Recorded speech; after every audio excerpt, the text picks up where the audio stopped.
One parent spoke to me and she mentioned that her daughter is like 10 years old and has a diagnosis of autism and may get her periods very soon. And what to do about that? How do you prepare your child, your child, a daughter, that you may get periods? It's a very, very, if you're not prepared, it is a very scary thing, because I remember I was not prepared when I got my periods, and to see blood in your panties, it's like, my God, what's happening? So it's very important that the child needs to be prepared. And how do we do that? That's what I want to talk to you.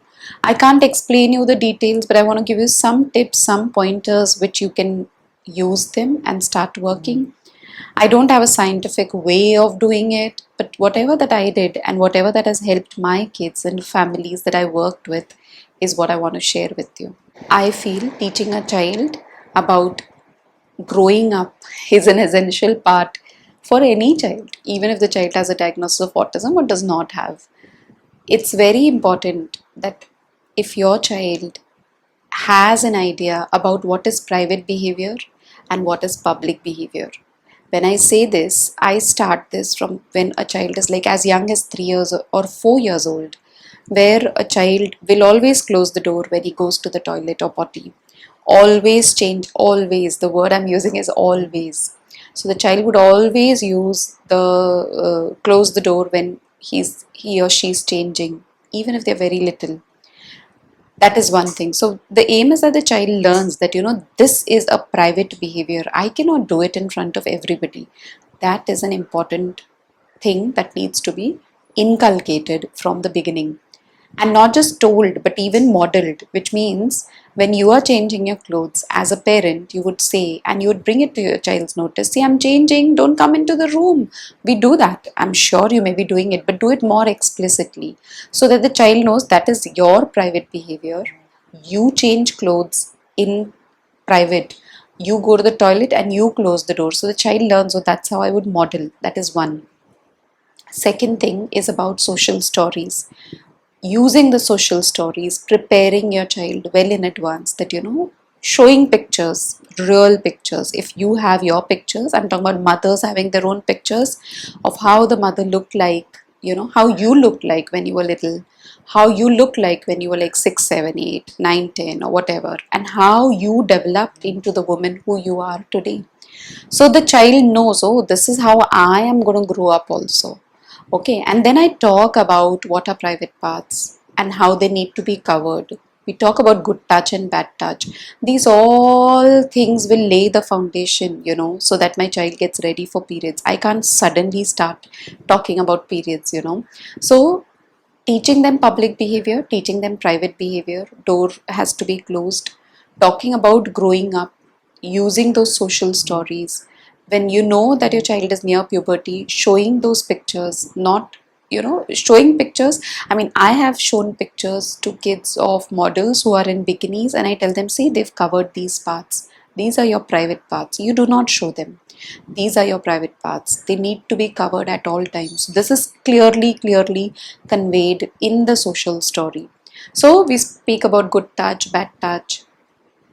And when a child is like 9 years old or so, with many girls who used to come to me, I told their mothers to do the model that behavior of how they take care of the menses, which means when the mother got her periods, she used to, she would actually take the daughter to the medical, or if there is the sanitary napkin at home, she would show her, see, this is my sanitary napkin, see, this is what I'm going to use it, see, I'm going to put it in the panty in this way. And then she would take her in the toilet but keep the door closed. See, this is private behavior. So the child understands it. And I remember these mothers who actually showed how they removed the sanitary napkins, rolled it, disposed it the way it should be disposed, and how there was blood, and it's okay if there is blood, and how it finishes in 5 days. So that is, like, mothers actually do it in front of the child, and it is done for like 7, 8 months, 9 months before, like when a child is like 9, 9.5, or 10 years of age. So this child is learning an idea, oh, getting an idea, oh, this is what is done, oh, this is how it is to be done. And plus, you're also teaching social stories along. You're explaining what to do, how to do. So all that is also taken care of while you are, while you're teaching your child this whole concept. These girls who came to me, they were already many, most of the girls who came to me who had a diagnosis of autism, when they got their periods, some of them were non-verbal. They just went to the cupboard, they removed the napkin, they put it on their panty because they knew that that's what is supposed to be done. It came in so naturally to them. They didn't have to think of it because there was so much work that was done in advance, preparing them in advance. So that's what I would suggest. If you're working with, teach them the concept of private and public. Changing clothes in public is not allowed, not even in front of anybody, not even in front of dad. Even if it's a younger child, I wouldn't do it. Taking a bath, dad won't give a bath at all. It's always the mom who would give it a bath. If teaching them toilet and potty training, very important. And then when the child learns, encouraging independence in those areas, because those are very important.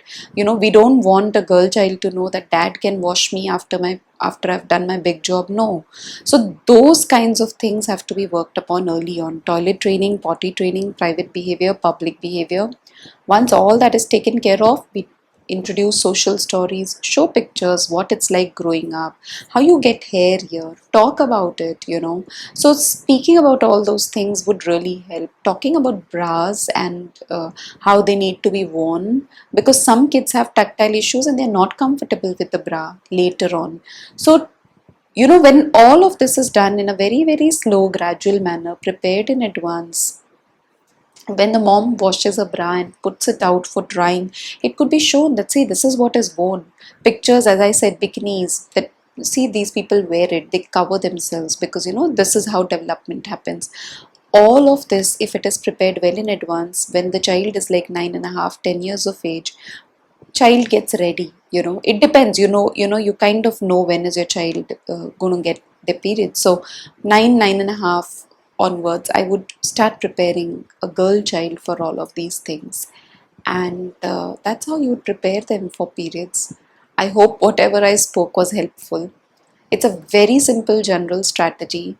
Being comfortable teaching it to your child is very important, and that's when child would feel that it's okay, not a problem, not a big deal, I can manage it. Most of my girls who came to my therapy center, their mothers were amazing at modeling the behavior, and they actually were very they just I said, did your child get your periods? Yeah, ma'am, he got it, she got it. And she just got the napkin, she wore it, she knew how to dispose it off. That's what mothers told me. So it was very easy. It is always difficult, it's a big transition for anybody, but when it is prepared, it becomes easier. There are hormonal changes, there may be changes in behavior that may come up, and expert opinion from a gynecologist would help you better. But these are some things that I thought I should share with you. If you have any questions with respect to whatever that I've spoken, put it in the comments and I'll try and take those comments and make a more detailed video about it. Okay, thank you.